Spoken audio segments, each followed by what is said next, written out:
Hey everybody, Mike and Max back once again to do another round of WWE pay-per-view predictions, and goodness gracious, it is 2017 and we have a pay-per-view called Great Balls of Fire. Appealing to everybody's 15-year-old self. They are loving it. Which I read, apparently Kurt Angle did an interview in Dallas this week and said that it is named that exactly why we think it is, because Vince McMahon has the sense of humor of a 12-year-old boy. That does not surprise me, and you know what? I'm excited. I'm glad they changed the logo. Remember when the logo was pretty bad? It was rather suggestive. Yeah, it's not much of an improvement, but it looks better than it did. But that aside, yeah, it does seem like a pretty stacked card, so we're going to go ahead and jump into the card, give our predictions as usual, and we'll go ahead and start with the kickoff match, Cruiserweight title on the line, as Neville goes up against Akira Tozawa. I just think it has to be Neville. There's no reason that Neville loses this. I mean, he beat Austin Aries, recently released Austin Aries, so many times. There's no reason for Akira Tozawa to win. So I'm going to say Neville keeps the reign. The king of the cruiserweights keeps going. Yeah, especially with Aries gone now. The cruiserweight division just got significantly less interesting.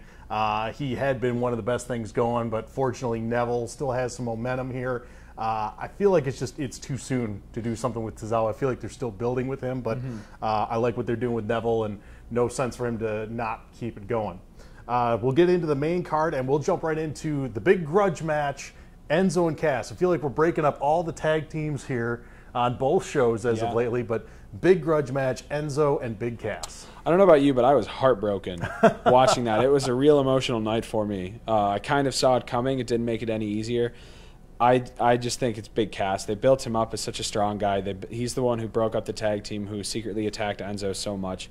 I think it's going to be a quick match and just Big Cass destroying him. Partly because Big Cass doesn't have that many moves, so I think he's going to drop the Empire Elbow and do the fall away slam and then pin him and call it a day. Yeah, I agree. I think Big Cass needs this win more moving forward. Obviously, Enzo still has the support of the crowd, as we've seen the last couple weeks. I loved the promo that he did on Raw last week. It felt like a really just strong, genuine babyface promo. I really liked what he did with that, and I hope that they can continue to keep both of these guys relevant moving forward. I think you'd think they have big plans with Big Cass moving forward, but it still seems like there's something there with Enzo that they'll be able to do with him moving forward. Yeah, and he's been great. I mean, the tears when they broke up, bringing the tears on was great, and he sold it well. It was perfect. Yeah, that's as far as tag team breakups go, that's about as well as you can do it. The Intercontinental title match, The Miz, presumably with Curtis Axel and Bo Dallas and Maurice against Dean Ambrose. I'm going to go Dean Ambrose on this one. I think they're going to continue the hot shot back and forth, but I think it's also going to end up with the Curtis Axel and those guys banned, and also somehow Maurice getting involved in screwing the Miz, not on purpose, but there's been the whole situation of him doing things to her and kind of screwing that up. So I think it's going to somehow come on the other end, and it's going to maybe break them up WWE character wise. And so I'm going to go with Dean Ambrose. I'm going to take The Miz. I think it's going to be something similar to what we saw at the last at Extreme Rules, where they teased the whole numbers game, and that was the one where he was trying to get himself disqualified, and you didn't think they were going to go that route, but then they did. And I think just they're going to continue with the numbers game and this whole Bo Dallas and Curtis Axel entourage thing, and Ambrose just doesn't have an answer for it. I think Miz retains.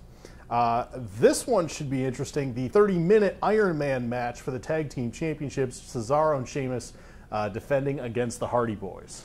I think you're going to keep it Cesaro and Sheamus here. I think they're a super strong tag team. I'm glad they got the titles back. I mean, it was great to see the Hardy Boys come in and win the titles, but I would love to see Cesaro and Sheamus retain. They're great wrestlers, big, strong guys, and I think the fact that it's a 30-minute Iron Man match will kind of go to their strength of the fact that they're strong, they're athletic, they can keep going for 30 minutes and keep doing what they need to.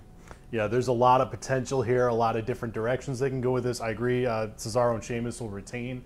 I would be interested to see where the Hardy Boys go from here if they do lose and do move on to something else. There's people who've theorized that maybe all these losses turn into the start of either broken mat or a variation of broken mat. I don't know where they're at with the legalities of that, but there's he's certainly hinted at it ever since they returned at WrestleMania, doing some of the phrases and the gestures and things like that, and they've sort of teased it a little bit, but yeah, or if they just keep doing the same thing and just move them into a new feud with somebody else, but yeah, definitely should be a fun match.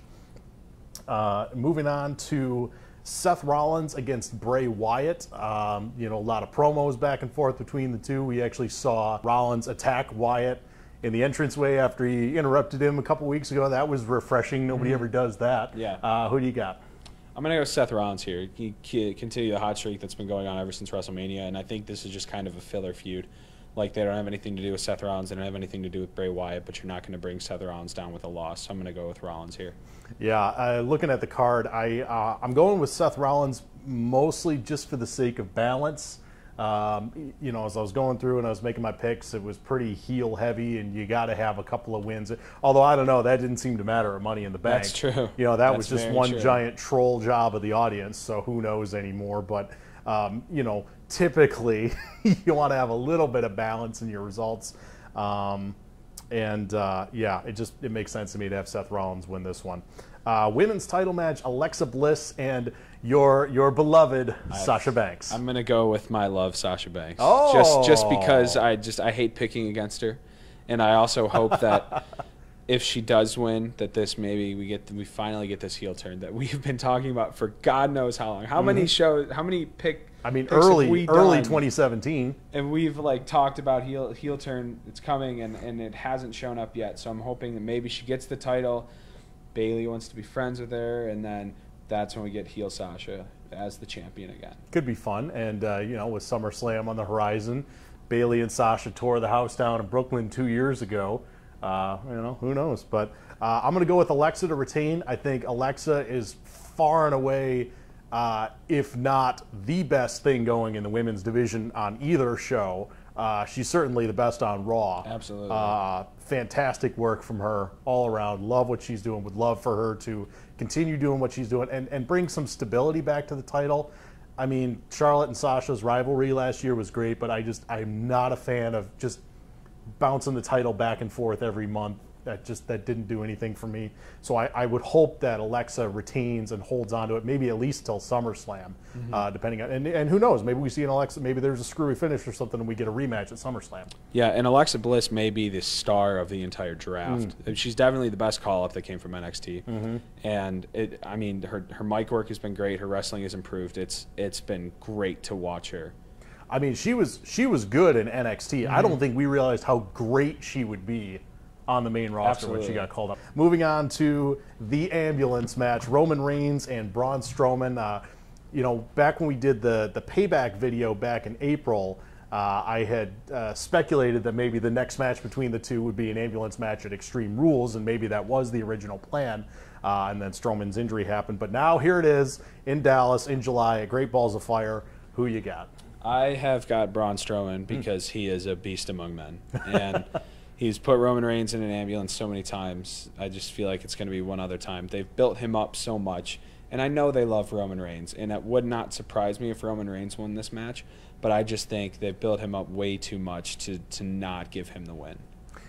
For me, I begrudgingly am going with Roman Reigns here. I don't want to pick Roman Reigns. To me, this is one of those who should win, who will win kind of things.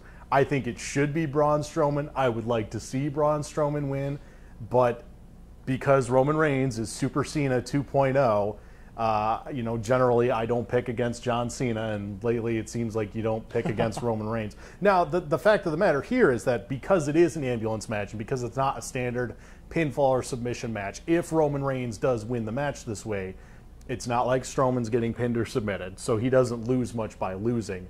Which was the same thing we had said, a couple months ago, that if a match like this happened, whoever loses, whichever guy it is, doesn't really lose much by losing because it's not a standard pinfall or submission. It could be like the Kalisto and Braun Strowman match where somehow Braun ended up in a dumpster in the dumpster match. We saw Payback a few years ago. I believe it was John Cena and Ryback John Cena slammed him through the roof of the ambulance, and sometimes it happens like that, or maybe he spears him through the doors or something like that. Yeah. Yeah, should be interesting to see how it ends and where they go from here. And then finally, what we assume would be the main event, I don't know why it wouldn't be, Samoa Joe, Brock Lesnar for the Universal title. They have done an amazing job building up Samoa Joe. Absolutely. They brought him up to start to look like an assassin with the suit and, coming up behind Seth Rollins, and they have just kept going. And they have made, to be able to put fear on Brock Lesnar's face, and good on Lesnar for selling it as well. This is going to be a great match, but I don't think Brock Lesnar comes out of it without the title. So wow. That was weirdly put, but I think Brock Lesnar's going to win. Okay. I just think he's so high, and he's going to go into SummerSlam with the title, and then you're probably going to have a Strowman, Lesnar, or Reigns Lesnar. I think whoever wins the ambulance match will go on to face Lesnar at SummerSlam for the title, but I think he keeps it for the next month and a half until SummerSlam. Okay. I'm going to go with Samoa Joe here. I think it has to be Samoa Joe. I don't think you put this much effort into building somebody up just to have him squashed in 5 minutes by Brock Lesnar. I think that would be bad for business, as it were. As far as the rematch goes, I don't know if you would necessarily do it in SummerSlam. I know Roman Reigns came out a couple of weeks ago and said that he was going to face whoever won this match. So if it is Joe, you'd get Joe versus Reigns at SummerSlam, which would be great. There's already been some tension and some confrontation between the two of them. And if it is true that they're planning to save Reigns versus Lesnar for WrestleMania, then it would make sense for Joe to win in that regard as well. And then maybe they get a rematch out of the way before SummerSlam. But Joe certainly deserves it. The work that he's done, and the work that he's done just in this feud alone, let alone on the main roster, has been outstanding. Do you think he breaks out the muscle buster today? Or tomorrow, I'm sorry? See, I don't know where they stand on that, because it almost killed Tyson Kidd. It certainly ended his career. And I know they, even when he was in NXT, I feel like they were sort of moving away from it at the end. It could be one of those things where it's a one-time thing, and if he pulls off a muscle buster on Brock Lesnar, that would certainly be a spectacular spot in the match. It would certainly be memorable. One of those that's on a highlight reel for years and years and years and years. Yeah, that's what I was thinking. Which, that could be that would be something to see for sure. So that's what we got. It looks like mostly, as usual, we agree on most of them. We got a few differences here, especially with the main event here. But again, I'm cautiously optimistic here. The card looks strong, and I think there's a lot of potential here for some good stuff coming out of this, building towards SummerSlam. Yeah, and they've done a good job building to some of these matches as well, whether it's with the little break in between, but the Reigns Strowman match, and especially the Lesnar Samoa Joe match. They've done great jobs. I feel like depending on I feel like we can kind of figure out after this where we're going towards SummerSlam, at least on the Raw brand. So it should be exciting. I hope to be yelling goodness gracious by the end of it. Goodness gracious, great balls of fire in the year 2017. It still doesn't seem real. By the way, if there was ever a time for Jim Ross to be announcing, just to hear Jim Ross screaming great balls of fire would be worth the $9.99 a month alone. I would love nothing more. So there you go. That's our picks. That's our predictions. And we'll be back in a couple weeks. We'll do this again for Battleground.